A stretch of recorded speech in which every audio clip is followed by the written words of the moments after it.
আপনি কি একজন কন্টেন্ট ক্রিয়েটর? আপনি কি আপনার ফেসবুক পেজে প্রতিনিয়ত এরকম লেখা পোস্ট করতেছেন?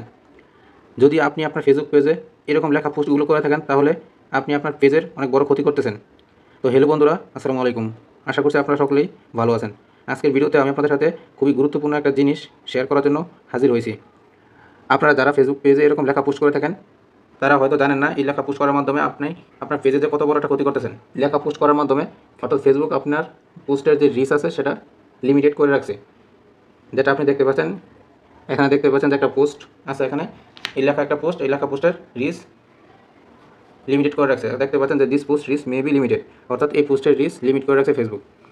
তো বন্ধুরা, বেশি কথা না বলে আমরা চলুন আমাদের মূল ভিডিওতে চলে যাই। Welcome back. বন্ধুরা, এই কাজটি করার জন্য আমি প্রথমে চলে যাচ্ছি আমার ফেসবুক পেজে। ফেসবুক পেজ থেকে সরাসরি আপনাদের দেখিয়ে দিব। আমি আমার ফেসবুক পেজে চলে আসলাম। ফেসবুক পেজে চলে আসার পর এখান থেকে আপনাদেরকে দেখাচ্ছি যে আমার একটা লেখা পোস্ট আছে, সেই লেখা পোস্টের কী সমস্যা সেটা আপনাদের সাথে শেয়ার করবো এখন। বন্ধুরা, এই যে দেখতে পাচ্ছেন আমার এখানে 3 দিন আগে একটা পোস্ট করেছিলাম যে স্কুলে কিসের জন্য ফেমাস ছিল। এই লেখা পোস্টটাতে দেখতে পাচ্ছেন আমি এখন দেখবো লেখা পোস্ট করলে পেজের জন্য কী সমস্যাটা হয়। সি ইনসাইট অ্যান্ড অ্যাডসে আমি ক্লিক করছি। সি ইনসাইটে ক্লিক করার পর বন্ধুরা দেখতে পাচ্ছেন, সি ইনসাইটে ক্লিক করার পর এখানে দেখতে পাচ্ছেন this post rich may be limited, learn how to improve your content rich. অর্থাৎ এই লেখা পোস্টের রিচ ফেসবুক ডাউন করে দিয়েছে। অর্থাৎ এই পোস্টটা আপনার যে ফলোয়ার্স আছে তাদের কাছে সাজেস্টে যাবে না। অর্থাৎ এই পোস্টের রিচ ওরা লিমিট করে দিয়েছে।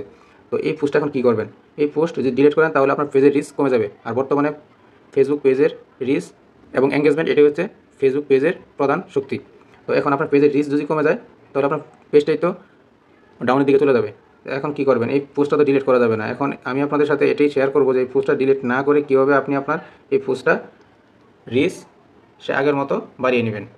তো বন্ধুরা, এই কাজটা করার জন্য প্রথমে চলে যাবেন ব্যাগে চলে এসে যে কাজটা করবেন, এই পোস্টের ডান পাশে থ্রি ডটে ক্লিক করবেন। থ্রি ডটে ক্লিক করার পর এখন আপনাদের কাজ করতে হবে এডিট পোস্টে ক্লিক করতে হবে। আমি এডিট পোস্টে ক্লিক করলাম। এডিট পোস্টে ক্লিক করার পর এখান থেকে আপনাদেরকে যে কাজটা করতে হবে, এখানে যে কোনো একটা ছবি অথবা ভিডিও অ্যাড করে দিতে হবে। আপনারা এখানে একটা ছবি অ্যাড করে দেবেন। নিচ থেকে দেখতে পাচ্ছেন ফটো বা ভিডিও আছে, আমি এখান থেকে এই ফটো ভিডিওতে ক্লিক করলাম। ফটো ভিডিওতে ক্লিক করার পর আপনারা যেটা করবেন, আপনাদের গ্যালারি থেকে যে কোনো একটা ছবি অথবা ভিডিও এখান থেকে অ্যাড করে দিবেন। বন্ধুরা দেখতে পাচ্ছেন আমি এখান থেকে একটা ছবি অ্যাড করে দিলাম। ছবি অ্যাড করে দিয়ে এখান থেকে সেভ অপশানে ক্লিক করলাম। আমি ছবিটা অ্যাড করে দিয়ে সেভে ক্লিক করে দিলাম। কিছু সময় লোডিং নেবে, লোডিং নেওয়ার পর এটা অটো এডিট হয়ে যাবে। আমি পেজটা একটু রিফ্রেশ দিয়ে আসি, দেখি আমার সেই পোস্টের যে রিচ লিমিটেড করা ছিল সেটা ঠিক হলো কিনা। আমি পেজটা একটু রিফ্রেশ দিচ্ছি। রিফ্রেশ দেওয়ার পর এখন আবার চলে যাচ্ছি সেই পোস্টে।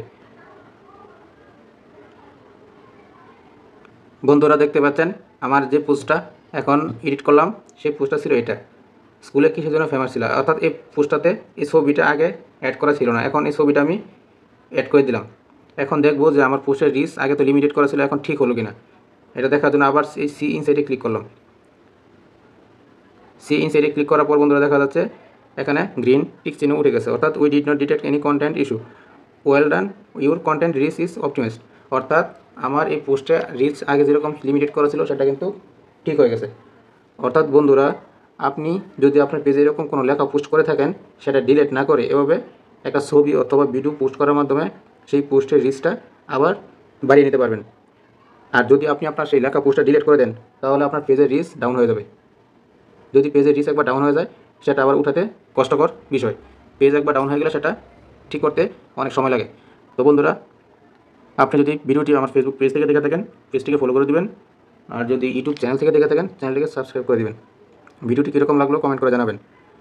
তো বন্ধুরা, সবাই ভালো থাকবেন। আল্লাহ হাফেজ।